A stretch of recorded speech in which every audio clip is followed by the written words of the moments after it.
pas la fête de chansons sur notre tête. Oh, on y va. Le club, c'est chaud, c'est chic, c'est doux. Le club, c'est chaud, c'est chic, c'est on leur met la pression. Jolie go, toute fraîche, toute classe, attention. Hey, normal qui se pose des questions. On connaît notre kata, on connaît notre karaté. Pas besoin de demander, on est prêt à s'enjailler. Le club, on est prêt à s'enjailler. C'est Pépoto, let's go. À connaît pas, à demander, ça se passe tous les jours sur les TV. CP, photo, 14h c'est pour tes mal à la télé. L'émission des divas arrive, faut pas te fâcher, nous on veut s'amuser. Glamour, mature, immature, mitigé. Le club, c'est chaud, c'est chic, c'est doux. Le club, c'est chaud, c'est chic, c'est doux.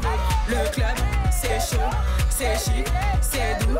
Le club, c'est chaud, c'est chic, c'est doux. Hey. Descends, tout le monde. Hey. Descends,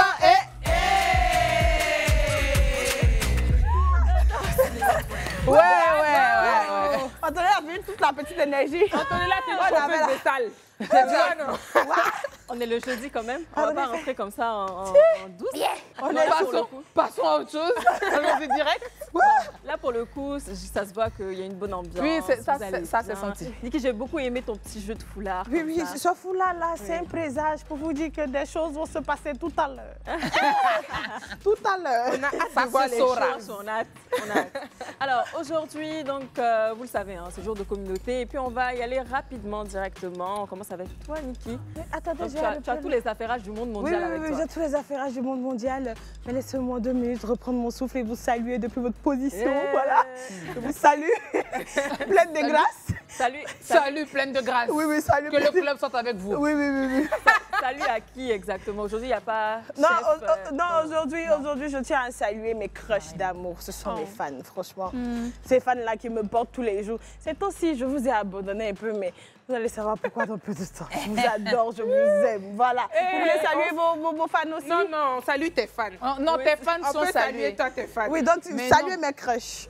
Salut les crushs de Niki. Les crushs. Voilà. Et moi, je veux juste faire un coucou à toutes ces personnes-là qui ont réagi à la fameuse vidéo remplie d'émotions. Et franchement, j'ai reçu tellement de messages d'amour. Oui. Franchement, ça m'a touchée, quoi. Ouais. Et je veux juste vous dire merci. Voilà. Vous êtes gentils. C'était très gentil dans les commentaires. Donc, bon, les filles, Ouais. on va rentrer dans le vif du sujet. Je vais mettre mon foulard. Dis-nous tout. Parce qu'aujourd'hui, les bérets seront foulatisés. Voilà. Donc, je mets mon foulard pour faire les bérets. Voilà, le premier béret du jour, c'est un scandale, malheureusement, qui s'est déroulé dans une école au Cameroun. Voilà, c'est un collège nommé le collège d'Odza, voilà, qui implique une jeune fille de 16 ans avec ses camarades de classe qui aurait fait une partouze. Et ça a fuité sur les réseaux sociaux, malheureusement. Et on a eu beaucoup de réactions, non seulement sur les réseaux, mais dans le collège. Et la fille, elle a été lynchée, elle a été huée, elle a été moquée. Il y en a qui disent que le scandale implique plus de 5 personnes, voire même 10, 11 et tout. On n'en sait pas plus. Il y en a aussi qui disent que la fille, elle a été la seule à être exclue après la partouze.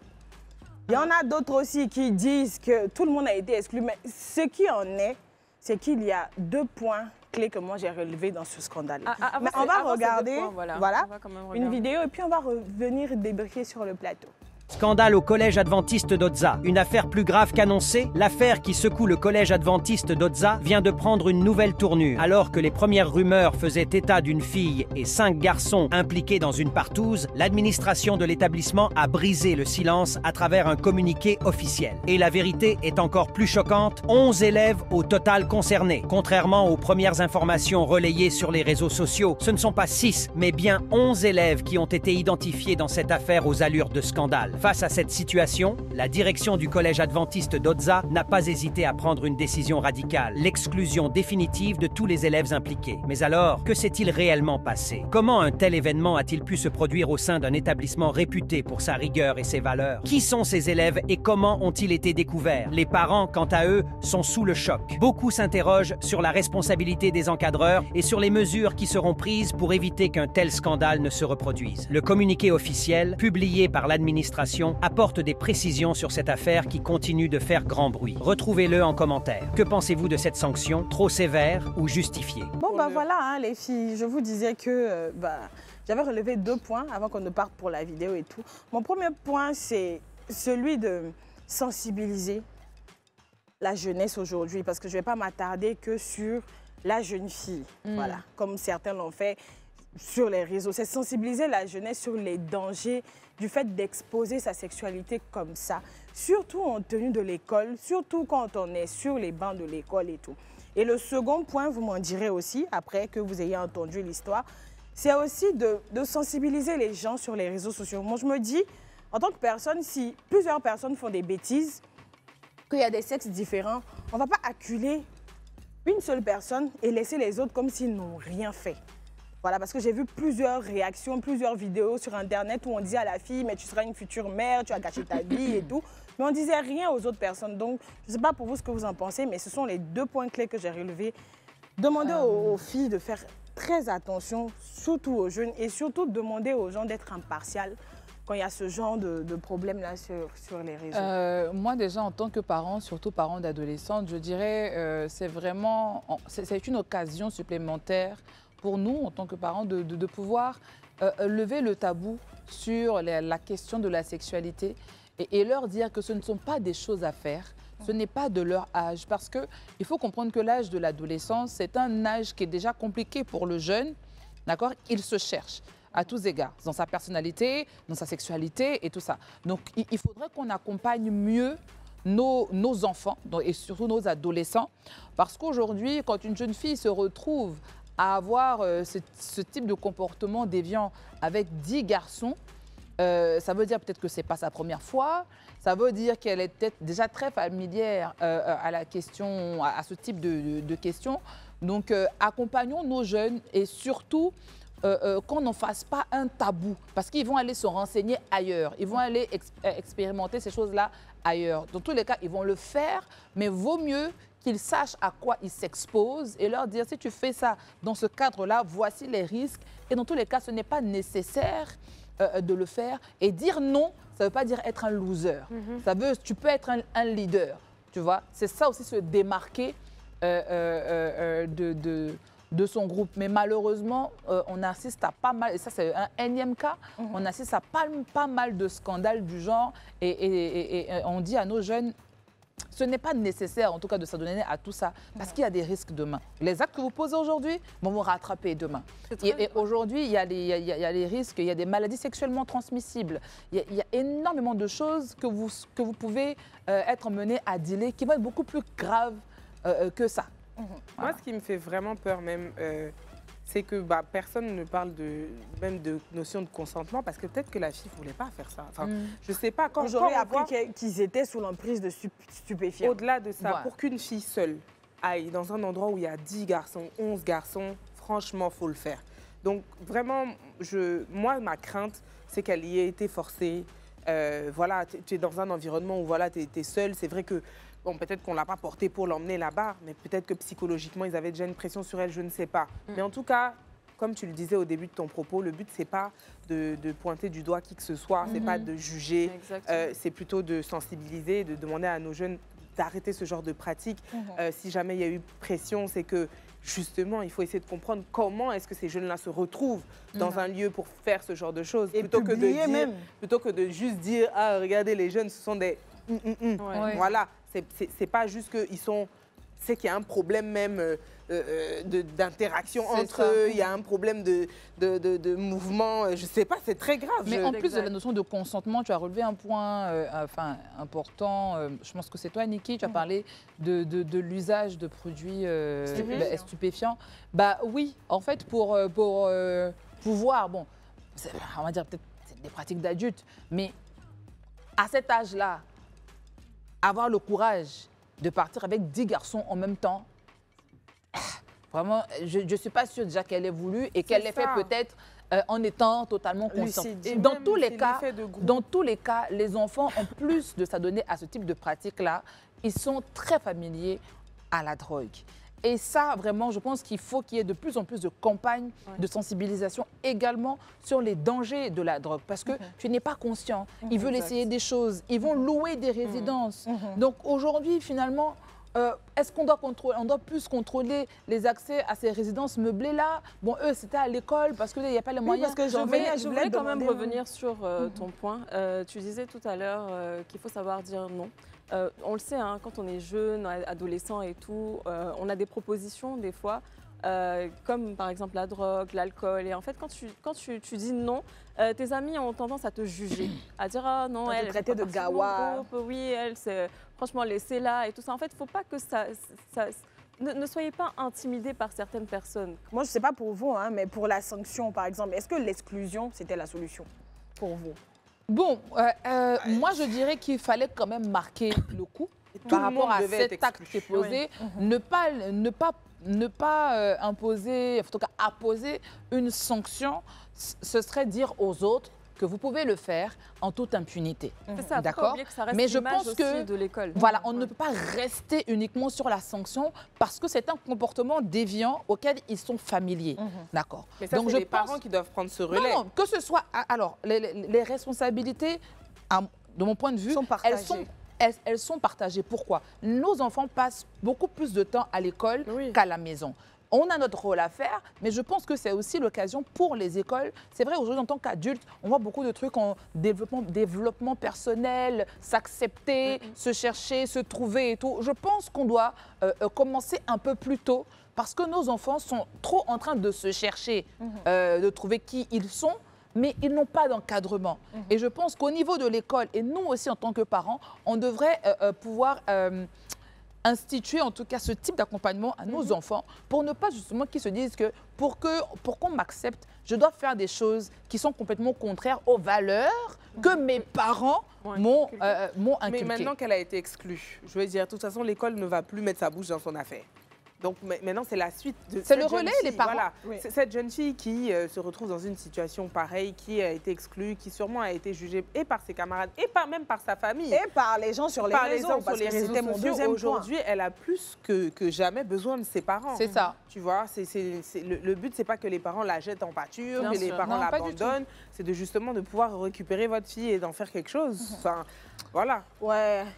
Et puis on rappelle de faire attention, franchement, faites attention, que ce soit les jeunes filles, que ce soit les jeunes garçons, ne vous retrouvez pas dans ce genre de situation-là, parce que ça rattrape, c'est très important. Et surtout à ces TikTokers-là, quand vous prenez la peine de relayer les informations, ne restez pas là à culer les personnes qui sont au cœur de ce genre de scandale-là. Donc du coup, mon deuxième béret du jour, il y a une vidéo, on regarde et puis on revient. Halima Sow et ses collaboratrices qui ont été arrêtées. Elle était plus connue sous le surnom de Lima Skin, selon le journal L'Observateur, donc, qui donne l'information. La vendeuse en ligne sur TikTok et 6 membres de son réseau ont été interpellés par la police de Pikine. Ce réseau était impliqué dans la vente illégale de suppositoires censés augmenter le volume des fesses, mais qui provoquaient des effets secondaires graves, notamment des nécroses et des infections. L'affaire des boulettes pour fesses a été jugée par le tribunal de Pikine Guédiawaye ce vendredi 7 février. Les prévenus, dont Halima Fall, dite Halima Suppo, ont été déclarés coupables. Elles ont écopé de peines fermes allant de 1 à 6 mois. Le procureur avait requis 2 ans de prison et une amende de 500 000 francs CFA pour Halima Fall et Matim Bey. Mais après la délibération, le juge a finalement décidé de condamner Halima Fall et Matim Bey à 2 ans de prison, dont 6 mois fermes. Les autres prévenus écopent de peines moins sévères. Voilà, alors, comme vous l'avez vu, c'est l'histoire de cette affaire de boulettes pour fesses de la tiktokeuse sénégalaise Halima Sow, plus connue sous le nom de Halima Suppo. Donc, c'est quoi même ce blaze Halima Suppo? Voilà, c'est comme ça qu'elle s'est fait connaître sur les réseaux. Franchement, j'espère que ça va continuer. Elle vendait des produits, voilà, des produits pour grossir les fesses, donner des rondeurs et tout, des suppos. Et il en est ressorti quelque chose de très important. qu'elle n'a pas eu de formation en tant que telle. Elle s'est auto-formée sur YouTube, ce qui est déjà très dangereux. Franchement, parce que je me dis que pour vendre ce genre de choses-là, il faut au moins connaître ce que tu fais. Mais les gens aussi, je trouve qu'ils ne sont pas assez informés sur certaines choses. C'est-à-dire, toi, tu vas acheter un produit, tu ne sais même pas le produit, il est fabriqué comment, tu ne sais même pas ce qu'il y a dans quelles conditions à l'intérieur. Voilà, et dans quelles conditions, mais tu l'achètes quand même. Et franchement, je ne sais pas... Et voilà. Quand même, il ne faut pas qu'on explique. Non, mais en aussi. réalité, c'est criminel. Donc, moi, franchement, je pense que oui, ça mérite des sanctions pénales. Oui. Parce que, elle est consciente du fait que c'est illégal. Elle est consciente du fait qu'elle ne connaît pas ses produits. Je ne sais pas si elle les fabrique ou si elle les achète pour les revendre. Mais des gens qui font les chimistes et les je ne sais quoi, là, comme ça, dans leur cuisine, et qui tuent des gens parce que ça tue des gens, c'est criminel. Il faut rappeler que c'est l'ordre des pharmaciens qui a insisté pour que l'affaire parte devant les tribunaux. Parce qu'il y avait eu des cas de nécrose, de gangrène, il y a eu un décès, même des suites d'un AVC après consommation de ces produits. Et d'ailleurs, même si vous en connaissez, moi, je vous conseille de dénoncer tout simplement. Mais on en voit plein sur TikTok. Mais arrêtez d'en acheter surtout, arrêtez de consommer ça en fait. Parce qu'elle continue à vendre parce qu'il y a des gens qui achètent. Arrêtez de consommer ce type de produit quand c'est des choses bio et encore et encore. Qu'est-ce qui est bio? Qu'est-ce qui est bio? Voilà, c'est la notion de bio ici, elle n'existe pas vraiment parce que voilà, il n'y a pas de certification réelle. Vous ne savez pas d'où sortent les produits. On peut t'assurer que tel produit voilà, a été acheté et conditionné à tel endroit alors que peut-être que non. Enfin, voilà. Donc vraiment, faites attention. Achetez des produits homologués, des produits qui sont sur les marchés, voilà, qui sont accessibles en pharmacie, des choses comme ça. Et ce qui est grave, c'est que cette dame-là, elle a 22 ans quand même, elle est nourrice, elle se retrouve derrière les barreaux et tout, dans ce genre de conditions-là. Oui, non, mais c'est dommage, mais je pense que ça va donner une leçon à toutes ces personnes. Ça va donner une leçon aux personnes qui font ça. Et surtout, comme elle l'a dit, René, arrêtez d'en acheter, surtout et pour celles qui produisent, excusez-moi. Lorsqu'on veut faire un business, c'est là où je me dis, on se lance dans l'entrepreneuriat, franchement, pour faire joli. Tu peux vouloir faire ce business-là, mais il y a des formations, je pense, qui existent parce que dans la médecine, il y a des recours pour grossir le popotin. À ce moment-là, tu te dis, bon, moi, vu que je veux lancer ce business-là, moi, je vais le faire avec un peu plus de sérieux. Je vais aller me former. Pourquoi? Parce que derrière, au-delà du business, je suis responsable de ce que je mets sur le marché. D'accord? Donc, à un moment donné, on ne peut pas juste faire des choses parce que j'ai vu que René vend suppo. Moi aussi, je m'appelle Marino Suppo. Mais Marino Suppo, je ne sais pas, moi-même, là, feuille même pour palu, même, je ne connais pas. C'est pas feuille pour aller, machin, je vais faire. Et puis, à un moment donné, excuse-moi, c'est dans le corps. On ne parle pas d'une crème. C'est à l'intérieur de ton corps. Moi, tu ne sais pas la route du suppo. Il y a des gens pour acheter qu'elles vendent. Et puis voilà, il y a des nécroses, il y a eu un décès, un AVC. Et il faut savoir que l'être humain, il y a des choses auxquelles nous sommes intolérants, auxquelles les allergies de René ne sont peut-être pas les miennes. Du coup, le médicament qui va à René, déjà, on parle vraiment d'un cadre spécifique pharmaceutique. On te dira, va voir un médecin. On te dira, bon, on doit faire des examens refaire-toi à ton médecin au préalable avant de te prescrire un médicament. Moi, en ce qui me concerne, je suis allergique, par exemple, à la pénicilline. Donc, ça veut dire qu'il y a des antibiotiques que je ne peux pas prendre. Bon, si la gueule est partie écraser pour de pénicilline pour mettre dans son suppôt que moi je prends. Mais je ne suis pas morte comme ça. Peut-être ça peut marcher sur René, mais ça ne peut pas marcher sur toi. Voilà, et pourquoi je dis qu'au-delà de la personne, il y a aussi les consommateurs. Tu vois, c'est comme quand c'était grave à la mode de faire les butt shots, là, les injections dans les fesses, parce que bon, c'est pas tout le monde qui avait l'argent pour aller faire BBL. Donc elle faisait les injections. Cardi B en a parlé, les injections liquides à l'acide ou à d'autres substances. Ils savent même pas ce qu'il y a dedans. Et elles sont conscientes que c'est dangereux. Elles sont conscientes que ça peut te créer des trous dans la peau, ça peut couler, ton sang va gicler, les choses vont arriver. L'autre côté va être plus gros que l'autre côté. Elles savent. C'est forcé d'avoir fesses. Elles savent, mais elles pensent qu'elles sont dans les 40% où ça réussit là. Elles se disent qu'elle est prise pour être dans les 40%. Les 60% restants, là, ils ne regardent pas ça. Comment on peut vivre dangereusement comme ça? L'industrie de la cosmétique doit être régulée en Afrique surtout. C'est clair. Toute l'industrie. Soyez responsables, les CP. Donc, du coup, je termine sur une note positive. C'est très intéressant. Oui. Vous savez, quand c'est moi qui ai le tour des bérets, c'est toujours intéressant. On ne peut pas la complimenter. Un peu. Je tiens à dire bravo. Franchement, je veux qu'on l'applaudisse. Mylène Amand, voilà, qui a réalisé 130 portraits en 120 heures. Wow. Elle était en train de concourir pour le record Guinness, voilà.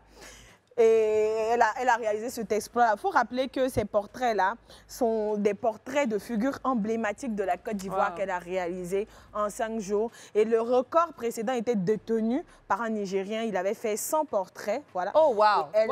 Donc là, elle a battu le record. Elle a battu le record. La Côte d'Ivoire. Ah oui, la Côte d'Ivoire est au sommet. Au sommet. On veut rien laisser. Rien du tout. Oh, waouh! On est très contente pour elle, franchement. J'adore voir ce genre de femme brave. Je ne sais pas ce que vous en pensez, mais moi... Ah oui, non, mais elle fait la fierté de la Côte d'Ivoire, elle fait notre fierté en tant que femme et surtout dans son domaine parce que il n'est pas si connu que ça. Oui, moi, les gens ne vont pas se lever forcément dire ah ben tu sais moi je vais battre le record de portrait quoi. Donc franchement je trouve ça beau et ça va justement être une invitation à nos jeunes et à toutes ces personnes là qui veulent flirter avec l'art et ben de s'y adonner. Moi je pense que c'est une très belle lucarne en tout cas. C'est très beau. Et puis ces portraits étaient magnifiques, ça racontait franchement ça nous a replongé encore dans l'histoire de notre pays. Mais Mylène, il fallait faire les portraits des CP du club aussi. Vraiment Mylène. La prochaine fois, il faut faire portrait des CP du club aussi. Non, c'est très bien, bravo à elle. Moi, ce que je retiens, en tout cas là, ça me vient comme ça. Pourquoi on n'a pas forcément entendu parler? Oui, non, ça a été très peu médiatisé, mais je pense que justement les gens s'en sont plaints. Les gens disaient oui, mais voilà, il y a eu le record de Zénab Bansé et là c'était un peu plus. C'est vrai, il n'y avait pas de nourriture. Voilà. Mais il y avait nourriture. Mais bon, non, il y a la jeune femme. TikTokeuse, là, Mia, même qui a été Zénab était là. Voilà, qui a été offrir des plats de garba et tout, machin. Bon, et là, enfin, encore une fois, c'est lieu de le dire, sa discipline n'est pas si connue que ça, tu vois. Et moi, en ce qui me concerne, je ne savais même pas que c'était une discipline qui était inscrite dans les records Guinness. Donc bon, voilà. Aujourd'hui, on en est très fiers. Bravo. Et voilà, c'était tout pour les bérets du jour. Thank you. Merci beaucoup, Niki. En tout cas, c'était vraiment intéressant. On va partir pour une petite pause. On revient juste après pour Inbox. Ne bougez pas, à tout de suite. De retour sur le plateau du club. Et là, on va y aller avec René pour Inbox. C'est parti. Let's go.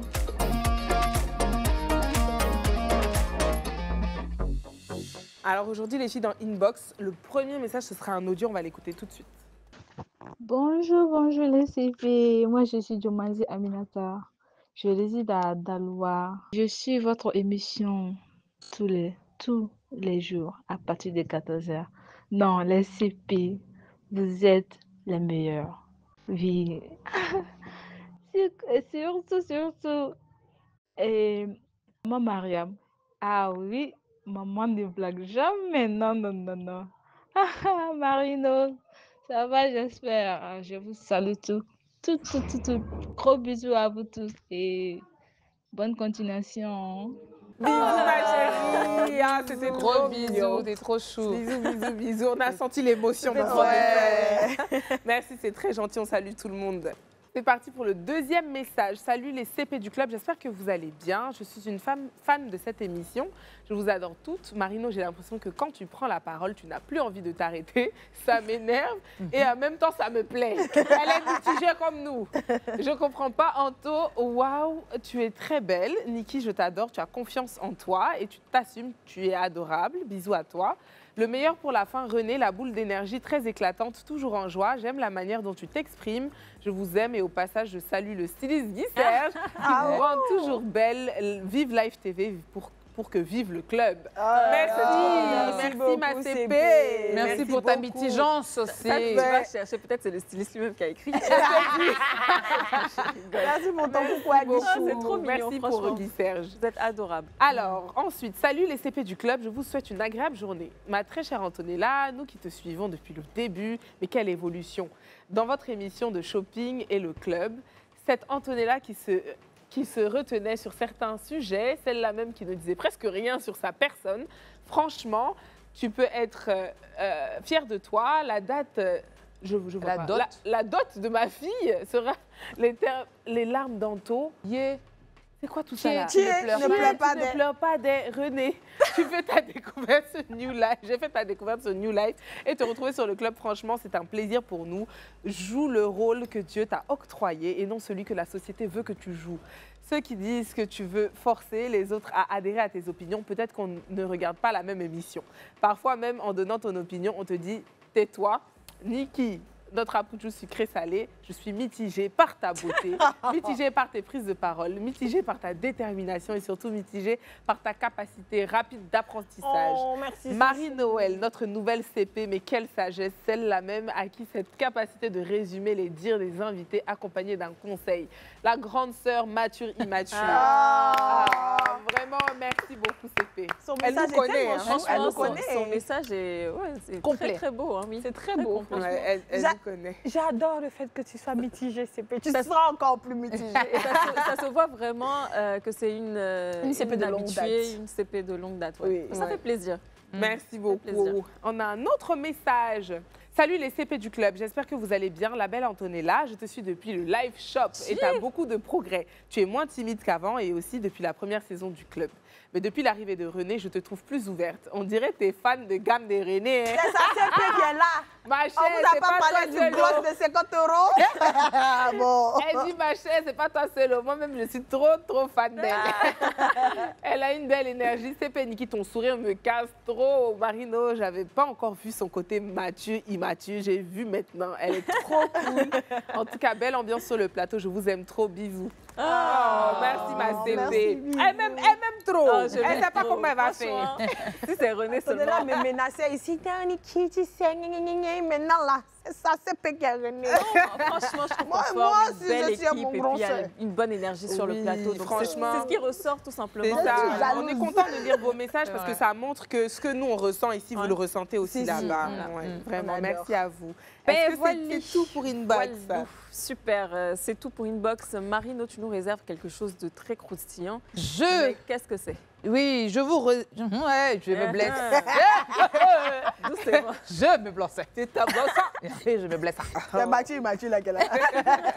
Oui, alors je vous réserve une activité un peu spéciale. Comme on le disait en début d'émission, on est dans le mois de février. Et puis, vous l'avez remarqué, hein, tout au long de ce mois, on a choisi de célébrer l'amour dans toutes ses nuances. Et je me suis dit, on ne peut pas terminer ce mois sans faire un clin d'œil à tous ces hommes-là qui nous portent au quotidien, qui nous portent et qui nous supportent, qui sont de bons papas, qui sont de bons partenaires. Et pendant cette Saint-Valentin, je me dis que le club peut être une belle plateforme, en tout cas pour leur témoigner notre amour et notre reconnaissance. Donc voilà, donc cette activité, ça sera une lettre ouverte aux hommes. Là, je suis sûre qu'ils sont contents comme ça. Mais tu vois, je me dis pour une fois, ils ont le droit d'être contents. Donc, on les fatigue un peu. Okay. Donc voilà. Alors, étant donné que dans cette émission, la charité bien ordonnée commence par soi-même, eh ben, je vais commencer. Voilà. Alors, ma première lettre. J'ai décidé d'écrire pour ne pas pleurer. Voilà. À vous, nos hommes, nos piliers. Hommage à vous, hommes de fer, de cœur, travailleurs acharnés, bâtisseurs sans peur. Debout à l'aube, rentrant tard, le front marqué, mais le regard rempli d'espoir. Vous portez le poids des jours sans faiblir, entre devoir et amour, toujours à offrir. Capable d'affronter l'orage et la nuit, responsable quand tout vacille et fuit. Je vais arrêter de lire parce que c'est très impersonnel. J'ai l'impression que je rate quelque chose quand je ne regarde pas la caméra. En fait, on veut juste vous dire qu'on vous aime, qu'on voit votre combat, qu'on voit à quel point tous les jours vous essayez d'être fort pour nous, vos compagnes, pour nous, vos filles, pour nous, vos sœurs, pour nous, vos amis. Parce que vraiment, cette lettre, ce n'est pas seulement pour ceux qui partagent notre vie en tant que conjoints, mais c'est pour tous ces hommes qui nous entourent. Et vraiment, on veut juste vous dire également qu'on est fiers de vous, fiers du travail acharné que vous abattez tous les jours. On sait qu'on n'est pas toujours facile à vivre, mais vous êtes juste là pour nous. Et vous continuez à être des pères et des personnes responsables de notre vie. Vous nous aidez à nous accomplir. Et pour nous, aujourd'hui, c'est important de vous dire que cette Saint-Valentin, c'est aussi la vôtre, avec ces mots qui ne suffiront pas pour témoigner toute notre reconnaissance, mais c'est juste une petite pause pour vous dire à quel point vous êtes important. Voilà, on vous aime très fort. Oh. Après, ça sera ma petite sœur. OK, mon grand sœur. OK. Bon, moi, j'ai écrit quelque chose. À vous les hommes qu'on ne met pas toujours assez en lumière. Dans un monde où on parle souvent de ce qui ne va pas, aujourd'hui on a décidé de parler de vous. Vous, ces maris, ces pères, ces frères, ces fils, qui êtes là, solides comme des rocs, présents sans faire de bruit, mais dont l'amour et l'engagement résonnent plus fort que n'importe quelle déclaration publique. Vous qui prenez soin de votre famille, qui portez les courses et les poubelles, et les soucis sans jamais vous plaindre. Vous qui êtes à l'écoute, même quand on vous raconte pour la 100e fois cette histoire qui, honnêtement, n'avait pas grand intérêt dès la première fois. Oui, on le sait, mais bon, merci quand même de faire semblant de nous écouter avec passion. Vous qui savez que « je vais bien » ne veut jamais vraiment dire « je vais bien ». Et « fais comme tu veux » est très souvent un piège. Et pourtant, vous tombez encore dedans malgré tout. Mais on vous aime pour ça. Vous qui jonglez entre vos responsabilités et vos rêves, entre vos ambitions, votre rôle de pilier, entre l'homme que vous êtes et celui que vous voulez encore devenir. Aujourd'hui, je veux vous dire merci. Merci d'être ces hommes-là, ceux qui protègent sans étouffer, qui aiment sans condition, qui élèvent sans écraser, ceux qui nous rappellent que la vraie force, c'est aussi la douceur et que la vraie virilité, c'est le respect et la bienveillance. À vous les hommes de valeur, les maris attentionnés, les papas dévoués, les amis fidèles, sachez qu'on vous voit, qu'on vous reconnaît et qu'on vous célèbre. Et si on ne vous le dit pas assez souvent, alors aujourd'hui, je le dis pour nous toutes les CP, celles qui pensent comme moi, vous êtes incroyables et on vous aime. Signez une femme qui sait qu'un bon homme, c'est un trésor qu'on doit chérir. Oh, Très joli. c'était trop chou. Très, très joli. Niki. Alors, moi, j'ai écrit quelque chose aussi. Et cette lettre-là, elle s'adresse à tous les hommes qu'on ne met pas assez en lumière. À tous ces hommes courageux et travailleurs, je sais que parfois vous ressentez une énorme fatigue, que le poids des responsabilités semble vraiment lourd à porter. Je sais que vous donnez tout pour prendre soin de ceux que vous aimez et que vous faites de votre mieux chaque jour, même quand personne ne le remarque. Mais moi, je vous vois. Je vois vos efforts, votre dévouement, votre force inébranlable et je veux que vous sachiez à quel point je suis fière de vous. Vous êtes des hommes exceptionnels, travailleurs et déterminés. Même quand les choses deviennent compliquées, vous trouvez toujours la force d'avancer. Mais n'oubliez jamais une chose, vous n'êtes pas seuls. Nous sommes là à vos côtés, prêts à vous épauler au besoin. Mais le plus important, c'est merci d'être ce que vous êtes et représenter. Et sachez que nous vous aimons du plus profond de notre cœur. C'est beau. Anto. Moi, avant de commencer, ce matin, je me suis levée et j'ai vu qu'une amie avait perdu son papa. Oh. Et donc, j'ai trouvé ça m'a beaucoup touchée.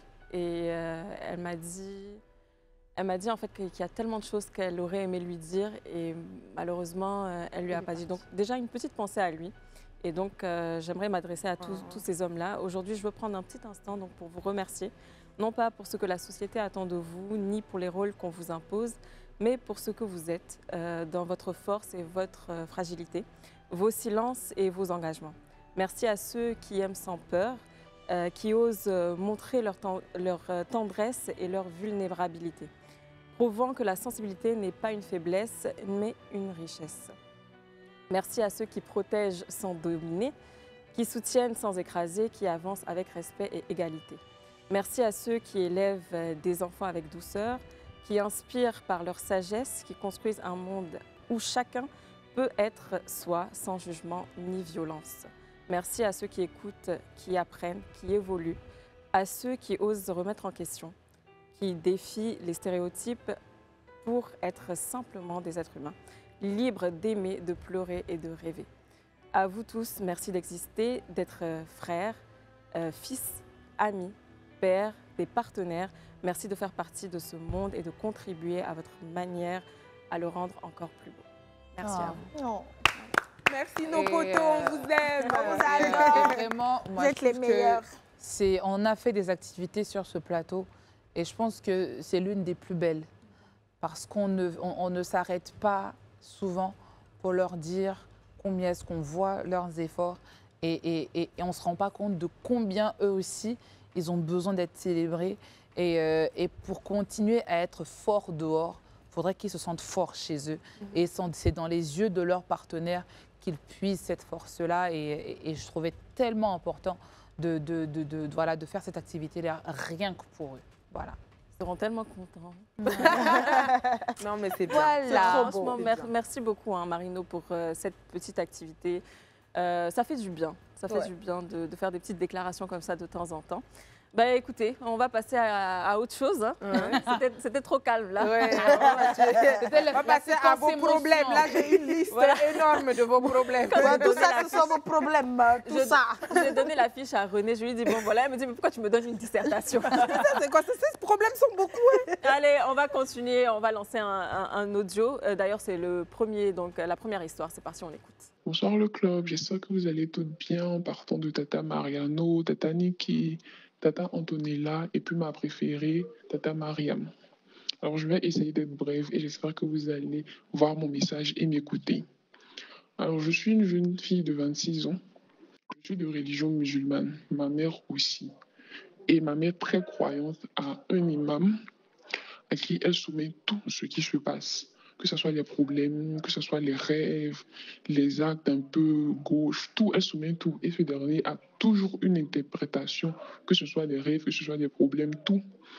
Et il dit ce qu'il faut faire, ce qu'il ne faut pas faire et tout. Bon, jusque-là, ça va. Mais l'imam en question a dit à ma mère que l'homme de ma vie, il a décrit l'homme que je devrais épouser. C'est-à-dire l'homme qui est fait pour moi et de tel. Il a donné tous les détails jusqu'à la religion. Il ne manque plus que le nom et le prénom de la personne. Voilà. Ce qui fait que quand je me mets en couple et que par envie de me confier à ma mère, je lui dis « Ah maman, je suis en couple où j'essaie d'entamer une relation avec telle personne ». Ça ne veut pas dire que j'ai eu beaucoup de partenaires. Hein. Bon. Elle me demande des informations sur ce dernier. Quand je lui donne, elle soumet ça à l'imam. Et il lui dit non. Dis-lui d'arrêter, c'est pas l'homme de sa vie. C'est pas l'homme de sa vie à chaque fois. Ça fait que quand elle vient me dire, écoute, l'imam a dit que c'est pas l'homme de ta vie. Il suffit d'un petit problème entre ce dernier et moi pour que je mette fin à la relation. Je me dis, quand il y a un petit problème, je me dis, ok, c'est parce que c'est pas l'homme de ma vie et puis je mets fin à la relation. Ça a toujours été comme ça. Actuellement, je suis en couple avec quelqu'un et c'est la même chose. Moi, je donne des informations à ma mère, pas forcément pour qu'elle aille voir l'imam, c'est juste pour me confier à elle et puis pour lui dire, je sais que telle personne, au cas où. Donc, comme d'habitude, quand je lui ai donné des informations sur ce dernier, elle est allée voir l'imam qui a dit qu'effectivement, que lui aussi, c'est pas l'homme de ma vie. Donc, ça fait que j'ai commencé à avoir des défauts sur lui. À chaque fois qu'il y a un problème, je lui dis que je veux arrêter. Mais contrairement aux autres, lui ne veut pas. Quand je lui dis je vais arrêter, il me dit non, quand il y a un problème, on n'arrête pas. On essaie de résoudre. Il a beaucoup de défauts, il y a beaucoup de choses que je vois en lui maintenant qui ne me plaisent pas. Maintenant, je me demande, est-ce que c'est vraiment parce que ça ne me plaît pas ou c'est à cause de ce qu'ils m'ont dit que j'ai commencé à voir tout ce qu'il fait en mal. Parce qu'après, je me dis, personne n'est parfait. Donc, voilà, je veux que vous me dites ce que vous en pensez. Surtout vous, Tata Mariam, qui êtes musulmane. Qu'est-ce que vous pensez de ça? Est-ce que je devrais vraiment me baser sur les dits de cet imam-là et attendre ce prince charmant qu'il a décrit où je devrais faire ma vie? De commencer. Il faut commencer. Alors, Massépé, déjà, merci pour ton message. Bon, après, je pense que culturellement, on se ressemble. Hein. Déjà, les croyances, c'est quelque chose qui est difficile à réorienter ou à changer. Ta mère a ses croyances, elle a ses habitudes. Ça, tu peux rien y faire. Je pense que toi-même, tu sais que maman ne va pas changer d'avis sur ce que l'imam dit, c'est ça qu'elle va écouter. Maintenant, c'est à toi aussi d'avoir un peu de discernement. Tu sais, tu dis l'imam, mais le rôle qu'il joue est plus que le rôle d'un imam. Parce que s'il regarde, que ce soit dans les choris ou dans les je ne sais quoi, c'est qu'il pratique de la voyance ou du maraboutage ou je ne sais pas comment qualifier ça. Mais en tout cas, ce n'est pas juste de l'ordre de il prie pour vous. C'est pas ça. C'est qu'il regarde et puis il dit, voilà, je pense que son mari doit être comme ci, doit être comme ça. Et en principe, normalement, il devrait te dire que cette personne-là, ça peut marcher ou non. Mais il ne peut pas définir qui est ton mari, normalement. D'un point de vue religieux même, il ne peut pas faire ça. Mais bon, Ça, c'est les croyances, c'est quelque chose sur lesquelles, voilà, on ne va pas débattre. Maintenant, moi, je pense que bien sûr, c'est les choses que le monsieur dit qui font que tu vois les fautes ou les défauts du monsieur. Concentre-toi sur les bonnes choses. Si ça doit se faire, si tu crois vraiment en Dieu, tu crois en tes prières, prie, fais la prière de consultation. Ça va te permettre de savoir si c'est la bonne personne. Ce n'est pas l'imam que tu dois écouter. Tu dois prendre des conseils de ta maman, c'est vrai. Ce qu'elle te dit, tu le mets ici dans un coin de ta tête, mais c'est toi-même qui vis ta relation. Tu fais ta prière de consultation, ta relation avec Dieu, elle est personnelle. C'est ni ta mère, ni l'imam qui décide de ça. Après, moi, j'ai envie de dire que c'est toi qui te maries, au fait. Moi, je ne suis pas musulmane et tout, mais je sais très bien que si Dieu voulait qu'on sache notre avenir, là, il allait nous faire voir ça. Parce que se baser sur non, il est comme ça, il se sera te faire rater l'homme de ta vie. Parce que tu te bases sur ça pour gâcher tes relations. Et moi, je me dis que même lui qui est là, même là, c'est l'homme de ta vie là qui est là. Donc, il faut écouter ce que René a dit. Oui, non, franchement, René, je pense que tu as tout résumé. Hein, Oui, en plus, de confession musulmane. Donc, la question t'est posée directement. Sur ce, on va partir pour une petite pause. On revient juste après pour continuer. Le cabinet des coachs, ne bougez pas, à tout de suite. De retour sur le plateau du club, pour ceux qui nous prennent en marche, on est à la dernière partie de l'émission. Aujourd'hui, c'est jour de communauté, donc nous sommes au cabinet des coachs Love. Avec les dissertations. Exact. Allez, c'est parti, René. Alors, je vais craquer. C'est le titre. Bonjour les CP, je suis un jeune homme qui vit au Cameroun. J'adore votre émission et je prie pour que Dieu continue de vous donner la force de poursuivre vos objectifs. Beaucoup de force à Marino. J'ai vu l'émission de jeudi et je la porte en prière. Ça ira grâce à Dieu. En fait, j'ai un problème. Je suis orphelin de père et ma mère est paralysée d'un côté et a souvent des crises. Mais grâce à Dieu, elle va mieux maintenant et le docteur a dit on doit lui éviter des situations de stress. Ça fait donc 3 ans que je ne vis plus avec elle à cause de cela et ma famille paternelle m'a récupérée. Je vis déjà depuis 3 ans chez ma grande cousine et son mari très aisé, un jeune couple. Son mari n'a que 30 ans et elle 26. Je suis en 2e année à l'université et j'ai 20 ans. Tout d'abord, ma famille paternelle n'entretient pas de bons rapports avec ma maman et ne nous aime pas vraiment. Depuis que je vis chez ma cousine, elle me traite tellement mal au point où elle ne veut même pas me voir et insulte tout le temps ma maman avec ses crises d'AVC. Heureusement, son mari, quant à lui, est très gentil avec moi. On fait presque tout ensemble. C'est le père que je n'ai jamais eu. Je l'aime beaucoup. Il prend bien soin de sa fille et me traite comme elle. Il aime beaucoup me faire des compliments sur mon physique, ce qui ne me dérangeait pas au début, mais cela m'est devenu un peu gênant. Vraiment. Il y a de cela 1 an, je lui ai dit que j'avais une copine. Il s'est mis en rogne un tout petit peu, mais quand j'ai voulu savoir pourquoi, il m'a dit qu'il n'y avait rien. Moi et ma copine, on s'aime vraiment et je lui ai même présenté la fille. Il ne l'aime pas. Je croyais que c'était parce qu'il voulait mieux pour moi. Mais en fait, il m'a déclaré qu'il m'aime. C'est quoi ça? Lui-même, il dit, c'est à quoi tout ça? Une soirée, on était seuls. Même ma cousine et ma petite sœur, leur enfant, étaient allés chez sa maman. Il s'est mis à me toucher. Et je lui ai dit d'arrêter. Il m'a dit, je lui donne. Depuis qu'il s'est trop retenu, qu'il m'aime, j'ai pris peur et je lui ai dit que je ne le juge pas, mais que je ne suis pas de ce camp-là. Il m'a dit de lui donner une chance, mais j'ai refusé. J'en ai parlé à ma copine qui m'a dit d'en parler à ma cousine. Je ne peux pas la laisser avec un gay. Et c'est ce que j'ai fait. Et ça s'est très mal passé. Toute ma famille paternelle s'est mise contre moi, au point où j'ai dû dire que je mentais. Et le monsieur m'a défendu en disant que j'ai sûrement mal interprété ses agissements à lui. Oh oui, bien sûr. Après ça, il était devenu distant pour mon plus grand bien. Mais ma copine est allée au Canada en avril 2024. Et vu que je n'aime pas les relations à distance, on a arrêté notre relation, mais on reste amis. J'ai donc rencontré une autre fille sur Instagram et on causait bien. Une femme superbe, très attentionnée et très à l'écoute. Le problème est qu'elle ne voulait jamais qu'on se voit. Néanmoins, quand j'ai besoin de quelque chose, elle me l'envoie, si c'est de l'argent ou autre chose. Elle me fait de superbes cadeaux et vraiment, c'est une pépite. Mais j'ai décidé en décembre de la rencontrer coûte que coûte et elle a finalement accepté. On avait décidé de se retrouver au un grand glacier de Yaoundé. Pour cette fois, c'est moi qui payais.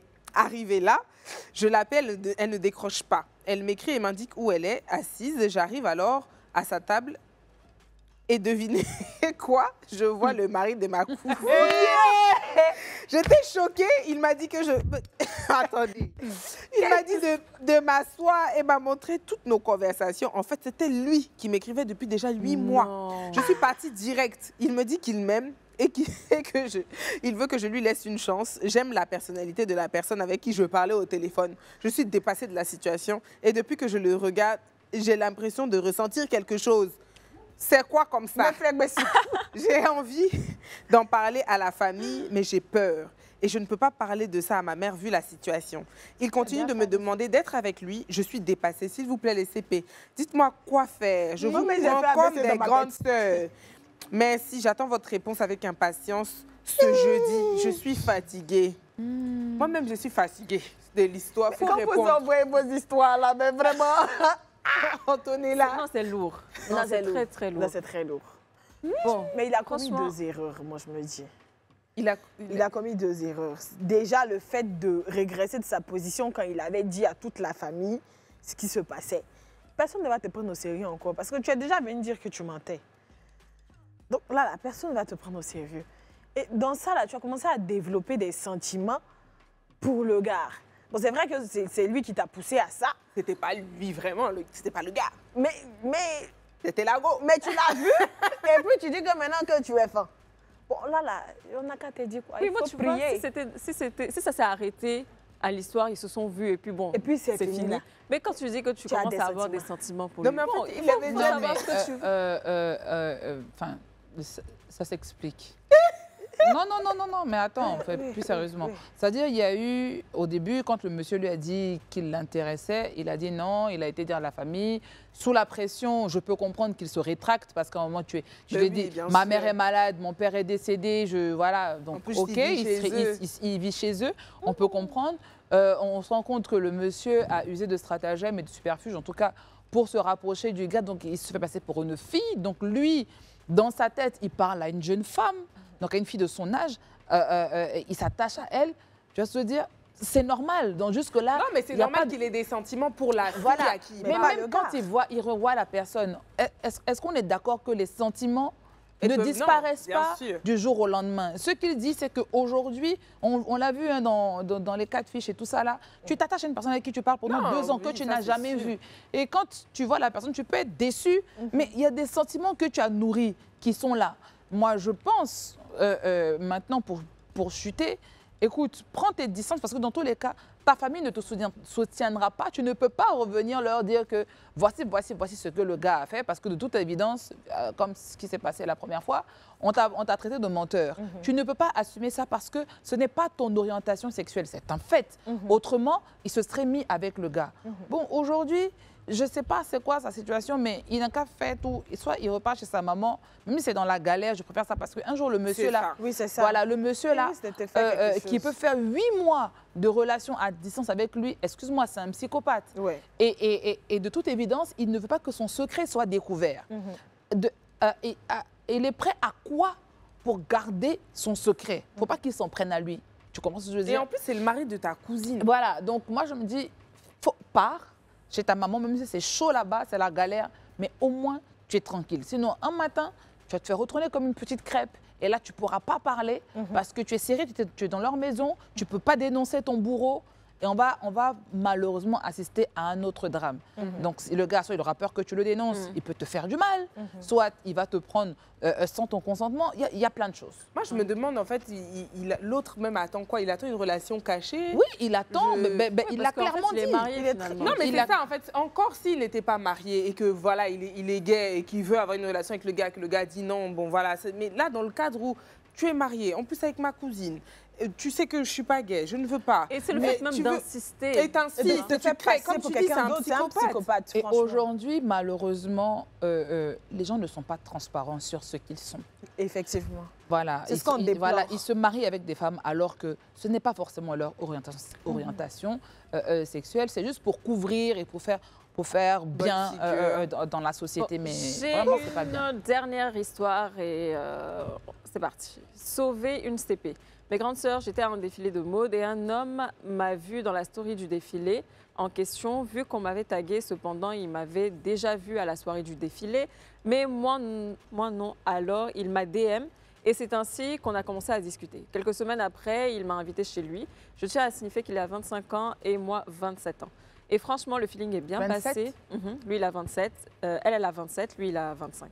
Le feeling est bien passé entre lui et moi. J'ai rencontré sa mère le même jour, une femme très sympathique. Je tiens à signifier qu'il vit en famille car il est en fin d'études. Cependant, il vient d'une famille très nantie et est de nationalité américaine et française. En parenthèse, genre un bon parti. Ceci dit, à une rencontre chez lui, il m'a embrassée et nous avons eu et ça s'est bien passé. Mais j'étais un peu embêtée car lorsqu'il m'embrassait, je sentais une odeur de cigarette sur lui, mais je ressentais que ce n'était pas que ça. Alors je lui ai demandé s'il fumait, il m'a répondu ouvertement que oui. Il fumait de temps en temps, ce qui signifiait qu'il se drogue. J'étais déçue car je n'avais jamais vécu ça. Alors je lui ai dit que ça me dérangeait beaucoup et que je ne pouvais pas gérer une relation où mon chéri se drogue. Il m'a dit que c'était difficile pour lui d'arrêter, qu'il essayait mais en vain. Mais je suis restée ferme sur ma décision et j'ai commencé à m'éloigner de lui petit à petit. Donc, je ne partais plus le voir et je ne répondais plus à ses appels. Un jour, il m'a appelé sur un autre numéro et quand j'ai décroché, j'ai senti que ça n'allait pas chez lui. Et il me suppliait de venir le voir. Je suis donc allée le voir et à ma grande surprise, il était couché presque mort en train de se droguer. Je lui ai arraché tous ses instruments et je lui ai versé de l'eau dessus pour qu'il puisse se réveiller. J'avais très mal car je commençais vraiment à m'attacher à lui, mais je ne pouvais pas gérer ça, c'était trop lourd pour moi. Alors j'ai décidé de couper carrément les ponts avec lui et sa mère, qui ne me voyait plus, m'appelle et me demande à me voir. Nous nous sommes donc rencontrés, elle m'a dit qu'elle m'appréciait vraiment et que son fils n'a pas d'habitude de ramener des filles à la maison car il est très calme, réservé. Moi, c'est vraiment spécial et elle m'a aimée dès le premier jour. Cependant, depuis notre séparation, il déprime, il n'arrive plus à se relever. Elle a essayé de lui enlever son addiction en l'envoyant à l'hôpital pour qu'il se traite, mais c'était sans résultat. Il est désespéré et me demande elle me demande de ne pas m'éloigner de son fils, qu'il m'aime et est attaché à moi, et qu'actuellement, il est dans une dépression qu'elle ne maîtrise plus. Je suis confuse et je ne sais pas quoi faire. S'il vous plaît, mes grandes sœurs, j'ai besoin de vos conseils. Je suis enfant unique et je n'ai personne à qui demander conseil. Déjà, très rapidement, parce qu'on va faire ça très court, ce n'est pas ta responsabilité de soigner cet enfant-là. Si la mère se sent dépassée, c'est elle qui doit gérer et ce n'est pas toi. Tu as ta propre vie et je pense que tu as été transparente en lui disant que toi, tu n'adhères pas forcément à ce concept-là, si je peux le dire ainsi, et tu prends tes distances, c'est ton droit. La mère, maintenant, qui t'appelle, qui te dit, parce qu'il tient à toi, reste, non. Tu restes avec quelqu'un parce que tu l'aimes et que peut-être tu as envie de l'aider dans son processus de guérison, mais elle ne peut pas transposer sa responsabilité sur toi. Donc déjà là, tu vas rentrer dans un truc toxique où tu seras juste malheureuse parce que de toute évidence, le schéma ne te correspond pas. Tu es l'enfant de quelqu'un, il faut te privilégier, pense à toi d'abord avant de penser à quelqu'un d'autre. Comme Marie-Noël l'a dit, sa mère, c'est sa responsabilité. Elle doit le conduire dans des endroits où il va se faire soigner convenablement. Toi, franchement, reste focalisé sur ce que tu as à faire. S'il te vient de temps en temps de vouloir prendre de ses nouvelles, tu peux le faire. Mais bagage qui est lourd pour toi, il ne faut pas charger. Ouais, c'est sûr. Ah, voilà. Moi, je suis un peu dubitative parce que je suis d'accord avec le conseil que vous avez donné. C'est le conseil que je donnerais à une petite sœur. Et elle a dit, ah, les grandes sœurs, donnez-moi conseil. Donc, je suis d'accord avec ça. Mais en vrai, moi, personnellement, je ne l'aurais pas abandonné. Je ne serais peut-être pas en couple avec la personne, mais après, j'ai peut-être un rapport différent de par mon histoire avec les personnes qui ont des addictions. Je ne l'aurais pas abandonné. Parce que, tu sais, souvent, dans les addictions, quelqu'un peut représenter un safe place et tu peux être cette personne-là pour lui. Ça ne veut pas dire que tu dois entretenir une relation avec lui, ça ne veut pas dire que vous devez sortir ensemble. Mais ça veut dire peut-être que tu es la personne qui l'apaise ou qui va lui permettre peut-être de sortir de ça. Si tu penses qu'avec la charge émotionnelle que tu as déjà dans ta vie, tu peux prendre ça en plus, fais-le. Si tu penses que tu ne peux pas, voilà, fais ta vie. Tu n'es pas assistante sociale, tu n'es pas médecin. Mais voilà, si tu es quelqu'un qui peut, si toi-même tu es, pas sa mère, hein, parce que sa mère peut dire ça comme ça, mais si toi tu ressens que quand tu es là, ça peut l'aider et que dans ton cœur tu as envie de le faire, fais-le. Moi, je pense que s'ils étaient amis, j'aurais pu aller dans ton sens, tu vois. C'est-à-dire, tu es ami avec cette personne, tu le vois en détresse, forcément, tu restes avec lui. Mais vu qu'ils ont commencé déjà une relation amoureuse, ça sera très compliqué, et surtout pour lui. Il va finir en dépression tôt ou tard, parce qu'au final, elle ne l'aime pas, elle ne veut que l'amitié. Et le fait, en fait, qu'elle soit là va l'enfoncer tout simplement. Donc c'est mieux qu'elle parte. Et même j'aimerais m'adresser à toutes ces femmes-là qui restent dans des relations juste par pitié. Au final, ça va retomber sur vous. Donc éloigne-toi. Et puis on reste pas avec quelqu'un par pitié. Et puis Moi, je trouve ton point pertinent, et c'est vrai, on va terminer dessus, c'est si tu te sens capable de porter ça et de l'accompagner, même si ce n'est pas en étant en couple, fais-le. Mais ne te mets pas dans une pression, dans une situation où tu te tires une balle dans le pied. C'est là où ça va être problématique pour toi parce que toi, tu vas déprimer et qu'on le veuille ou non, on ne peut que donner ce qu'on a. Donc, quand toi, tu déprimes, tu es en stress, tu n'es pas bien, quelqu'un qui n'est pas bien en face, tu vas lui donner ton stress. Donc, j'ai envie de dire au CP, là, arrêtez d'envoyer de longs messages aussi comme ça. Résumé. Non, mais il faut faire des audios comme l'autre, là. C'était long. Ou des audios, oui. Et puis, mais moins long.